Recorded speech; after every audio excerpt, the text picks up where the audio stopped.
My name is Joshua Lomelino, and I'm excited to talk to you about web design and interactive design. This has been one of my passions for years and have worked in the industry for over 15 years now, developing websites, databases for hospitals, financial industries, musicians, and a whole slew of people that just really need web development. And it's a growing field today, and it's one thing that draws on all of the creative principles that you're going to be learning in all of your other videos. And so what I like to do when I begin to work on creativity is think about the types of things that will engage people in an interactive experience. And so the way that these concepts have been applied throughout my career have been in graphic design, web development, film production, 3D product visualization, and 3D special effects. And really, each concept of creativity that you work with is going to stem from the same basic steps. And so what I'd like to do today is introduce you to a project that I worked on called History of the World Christian Movement. And it was a part of a 2-volume book set, and my job in the project was to come in as the web designer and develop an interactive solution that allowed people to engage with the supplemental material of images and maps and different charts that are a part of the overall book set. So to begin the process, I started with simple pencil and paper. And my main objective before I started any code was to figure out what the user needed. And so as we began the sketching process, it was very, very simple sketches that we worked with to begin with. And I like to really start very loose, and really I don't like to define too much detail as I begin, because I'll have easily 50 to 60 to many times even 100 of these very quick, fast sketches that are just meant to capture the raw idea. And so as we continue through the different sketches, we'll see that students began to tell us that they wanted to be able to go to a glossary view. Some students told us that they wanted to be able to access information by region of the world, where we needed to go in and we needed to find out what was happening, for example, in Australia. And they would be able to query the map and click on different parts using the interactive interface. Then we moved forward towards the process of paper prototyping, where we took sketches and we began to identify all the potential navigational flaws that may be in our design. Before things entered a costly programming production, we wanted to be sure that things worked on paper. And so we began to come up with all the user sequences to determine how people would step through this overall project. And so again, at this point, everything is still involved in paper only.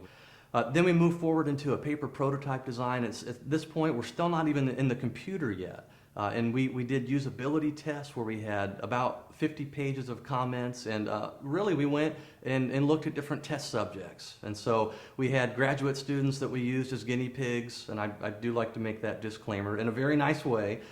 We went forward and we tested the subjects, we pried them, we prodded them, we asked them hundreds of questions, and then we moved forward and realized that they made us stronger in the end. And as we see, we have Mighty Mouse here that was the end result of our basically drawing phase. And then from there, what we did is we progressed into production and programming. We started actually working on the design and production aspects. And so we had about 5 different programming languages that were used. And I'll give you just like a little bit of a snapshot of what the code looks like behind the scenes. There was about 10,000 lines of code that composed the final product. Once we had the mechanics work out, try to figure out how we could get the look and feel to where it really conveyed the historical aspects of what this 2-volume book set was representing. And so we started looking at different paper designs, kind of historic documents. We had stone tablets that were looked at to kind of try to put us in that place historically.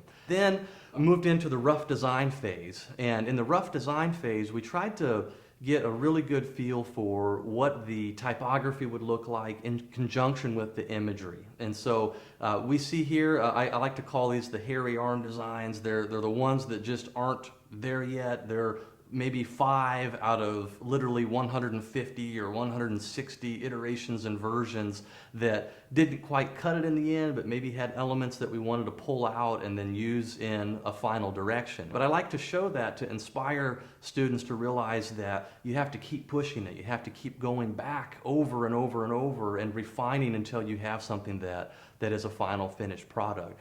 So then we move towards final screenshots of the final design, and we can start to see that as the students gave us feedback and as we began to kind of work through the design process, we now have an interactive experience that starts to have a visual design and an interactive design, which is how people are going to interact with information.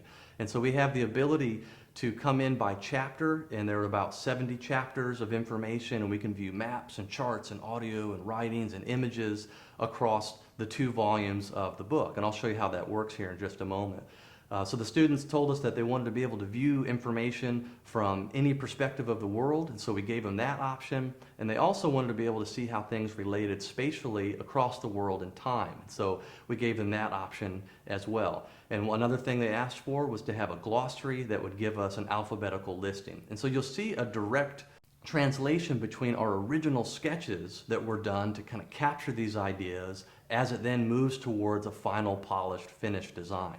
And so in the end, we have the final interactive piece that I'll show you online now.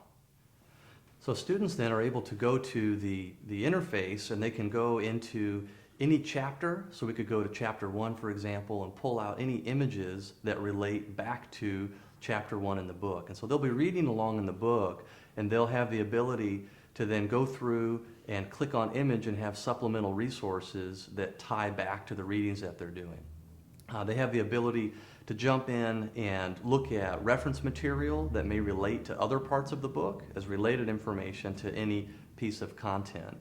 And one feature that really was able to help a lot of students in the end was the by region view, where the students were able to come into any region of the world and then pull up information from an online database. And they can pull up images and other related information. There's full ability for people to be able to pan and zoom. So if they're looking at different maps, for example, then they have the capability of pulling up more detailed information. And also the added ability to view information as it appears in time. And so spatially, students are able to work on information from anywhere in the world and then compare that to a timeline. And then finally, students have the ability to come in and view any item alphabetically, where they can go into the nearly 1,200 items in the glossary. So all in total, there are about 4,000 artifacts in the interactive encyclopedia. And the point I really want to stress as you think about getting into web design and interactive design is that everything stems from the concept. You start with your drawings, you work through all of your ideas on paper, and you begin to visualize the spatial depth of how an interactive experience will work, and then you begin to work in an iterative fashion and you build up designs that are based off of your concept.